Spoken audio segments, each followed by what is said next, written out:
So hello, welcome to the video and welcome to Gatwick Airport. I like Gatwick Airport.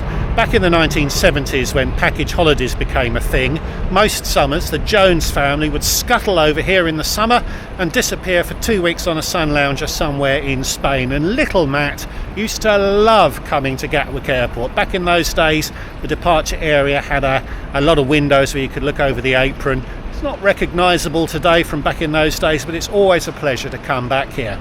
Nothing too adventurous today. I'm off to Glasgow on British Airways. In economy class, it's a redemption short flight, not worth paying up into business. Now, I have a Patreon account. I do mention it in some of my videos, and every couple of months I go somewhere and tell my patrons where I'm going to be, and anyone who wants to come along and have a night out is more than welcome to come and join us. It's really not about me. This aviation hobby is something a lot of people share, but they rarely share it with all of their friends. So if they go down the pub on a Friday night and start talking about tier points, their friends think they're absolute weirdos. If you come to one of my meetups, you can guarantee that everyone else there will share those same interests, and people seem to have a whale of a time. If you'd like to join that group, the link will be in the description below, but it's time for me to head through the terminal, go and check out the BA lounges and take a flight up to Glasgow. And if you'd like to see what happens, stick around. Hi, I'm Matt and this is Matt's Planet. I aim to entertain, educate and inspire with my travel adventures from planning to execution. I'll show you how you can travel in style for a lot less than you'd think. So subscribe so you can come with me.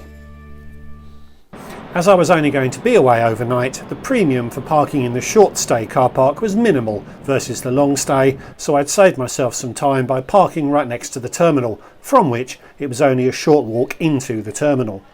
BA operates from Gatwick South, but it's a very short train ride across to the North Terminal if you're flying from there. I do remember these walkways from when I used to come here as a lad. Gatwick is primarily a leisure airport, so there's always a lot of inexperienced travellers passing through, flying on low-cost carriers. That's usually not a recipe for a relaxing check-in experience, and although the ceilings are high, the design of this space makes it feel quite institutional and unwelcoming, a place to be endured rather than enjoyed. BA is up the end to the left. There's a handy area to the left where you can print your boarding passes. I printed mine at home, but still passed through the check-in area to show you guys what to expect. There is a premium check-in area straight ahead, which echoes some of the styling from the first wing at Heathrow. Manned desks to the left and bag drop stations to the right. This was around 8:45 in the morning and it wasn't that busy. The tensor barrier acreage communicates that it can get a lot worse here. Up to the departures level. My BA status gave me access to the fast track lanes, but the regular security queues looked minimal that morning. Gatwick security is usually a hugely efficient operation, even with so many inexperienced travellers. So my first top tip is to not buy fast track security before you get there. If the regular security is as it was that morning, you've wasted your money. And if it is busy, it's only a couple of quid more to buy the fast track on the day. Other airports could learn a lot from how Gatwick gets people through this part of the airport. Through security, and my next top tip is to turn left rather than going down the stairs and escalators. This is a shortcut to the lounges, but even if you don't have lounge access, you may want to head left, as you'll miss out on a longish walk through the duty-free shop that's conveniently located at the bottom of the escalators. That's convenient for the retailers rather than for you. Plus, you'll probably end up coming back up to this floor if you want to find an empty seat to wait, or if you want to head to the Wetherspoons to get your holiday started in the traditional British fashion. I was heartened to see so many people downing pints before 9 AM. Another thing I like about Gatwick is that it has shops that real people might actually want to shop in. Heathrow is loaded with Gucci's and Cartiers, Gatter's has Accessorize and the king of trainers. And if you forgot to pack your football shirt for your week in Magaluf, Gatwick's retailers have you covered. BAs, and indeed most of the paid lounges, are down this rather uninspiring corridor. Real institutional vibes here, particularly with the discarded cages on the right.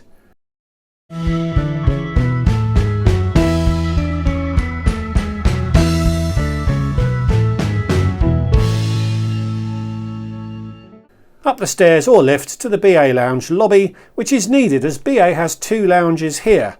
As well as the club lounge you'd expect, there's also a first class lounge, despite BA offering precisely 0 first class seats from Gatwick Airport. None of the planes that would ever fly from here have a first class cabin, which means the only people who are ever going to use this lounge are gold card holders or emerald card holders on One World sister airlines.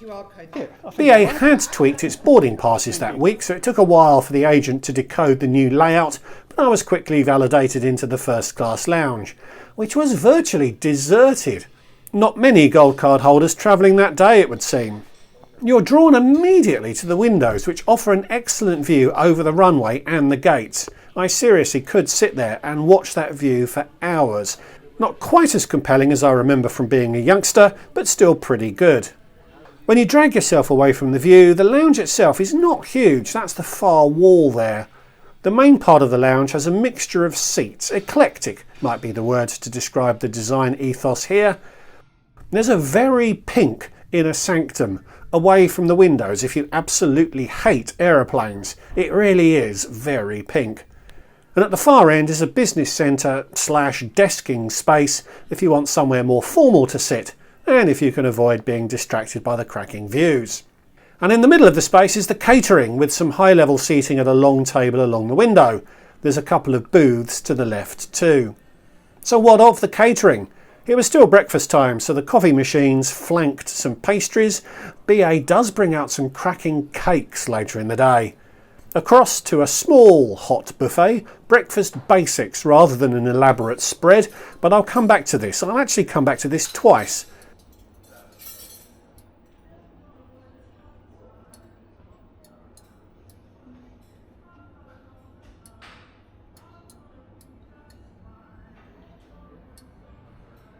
Fruits and yoghurts here and cereals over here.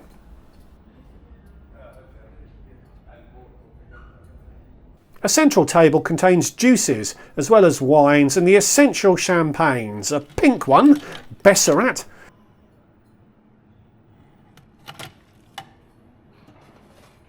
and a regular one from Palmer & Co. Notice the chilled bottle of Bailey's there too. I guess you can pour some on your cornflakes. And some strawberries too. The spirits offering is flanked with some fruit and nibbles and comprises a range of mostly semi-premium spirits as you'd see at Heathrow. The Zacapa 23, Don Julio Tequila and the Ciroc would probably qualify as premium brands. No Johnny Walker Blue Label today. Some of the best crisps in the world from Tyrrell's, underneath which are beers, soft drinks and mixers. Only 2 beers, which I always think is a little underwhelming. And a closer look at the red wines on offer that morning. All in all, it's a very strong offering. Cheers. And I have to say the total package delivered in BA's Gatwick First Class Lounge is very agreeable, and whisper this, I may even prefer it to the Heathrow First Lounge. One thing you can't accuse BA of is consistency, and you may have spotted QR codes in the seating areas.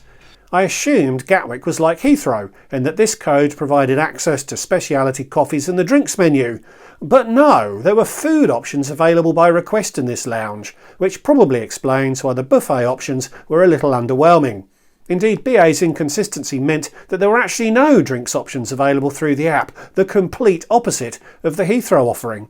Amusingly, the lighter options began and ended with toast. So I ordered an Eggs Benedict, purely for research purposes, you understand. It took a while to arrive actually, but that isn't always a bad thing with poached eggs, and it was really delicious. I should have ordered 2. I took the opportunity to also pop into the club lounge next door, and I have to say I was quite impressed. Now remember, I was a gold card holder on a 60 quid economy flight to Glasgow, so got access to the first lounge, whilst someone who'd paid £3,000 for a flight to the Caribbean can only access the club lounge. So as I'd found in Heathrow, the offering is not hugely different between the lounges, and all things considered, especially as there are no first class seats departing Gatwick, I think I'm okay with that. The first lounge is going to be quieter and more exclusive, and as we'll see there are some differences in the catering, but it's not a huge step up from the club lounge if you only have silver/sapphire status. So as with the first lounge, the club space has lots of different seating options and still has some excellent views over the gates and the apron. I could sit and watch that view for hours from here too. Again, there's a central drinks podium, although a key difference here is that Prosecco is on free pour. Champagne is available here by glass on request, but you have to hunt down a staff person to get one, although to be fair there was someone hovering.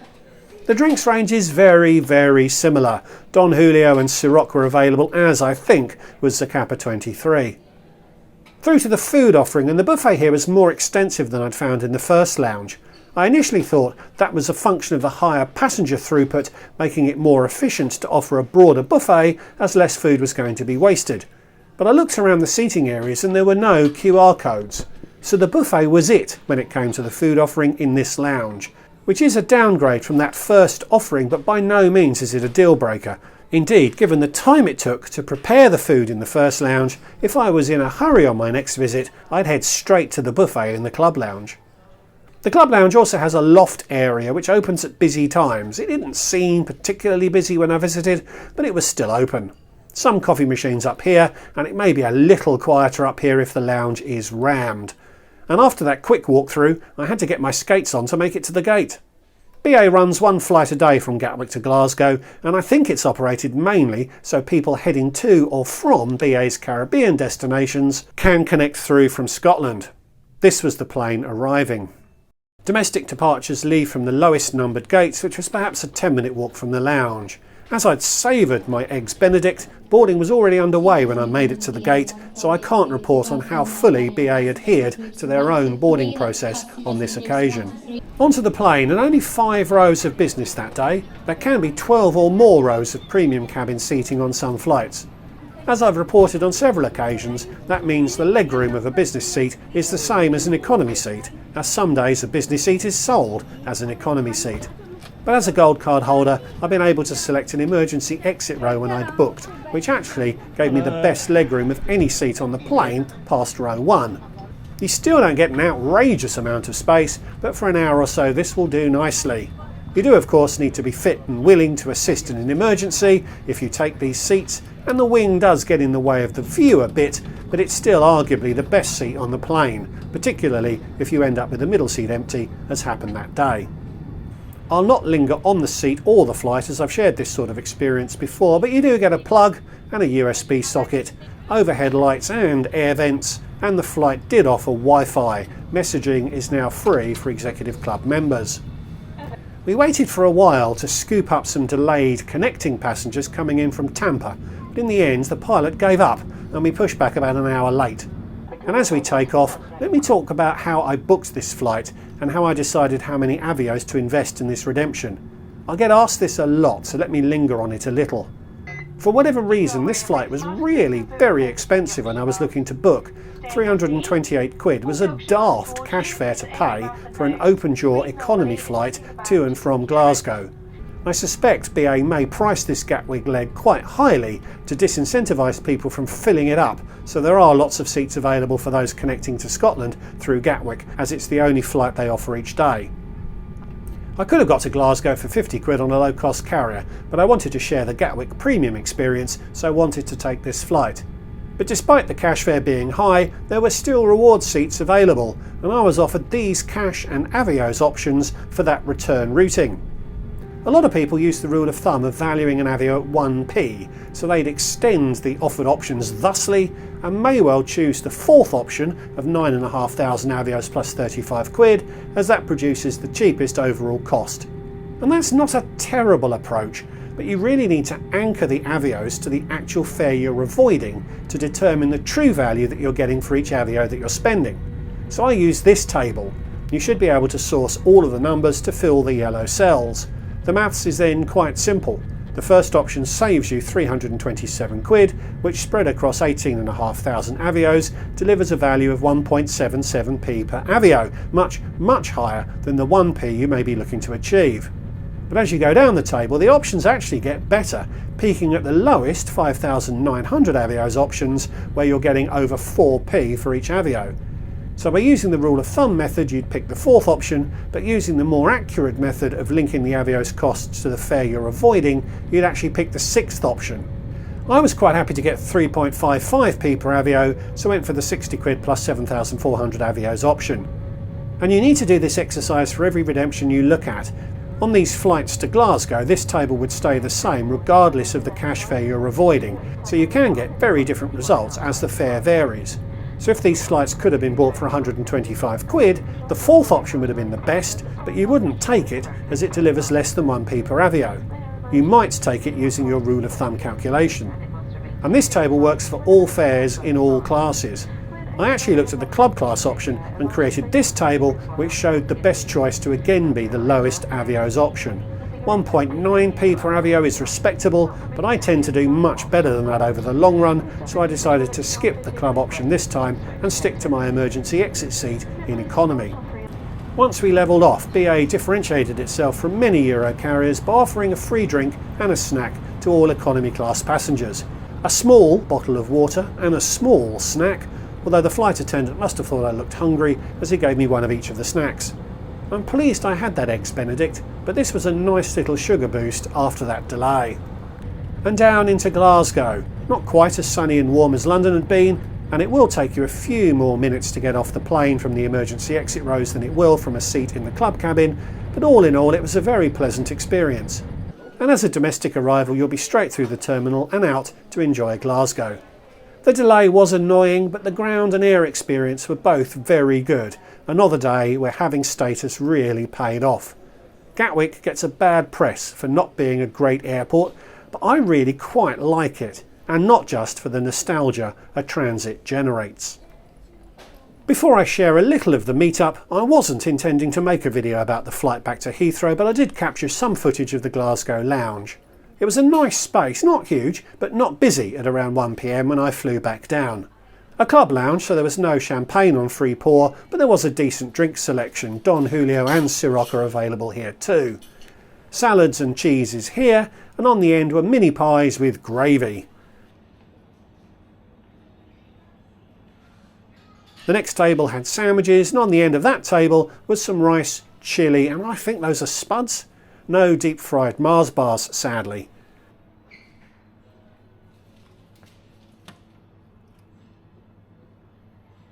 And at the end of the space is a wee whiskey nook. A pretty good lounge all in all. So thanks for watching. If you'd like to come and hang out with us, a link to my Patreon account is in the description below.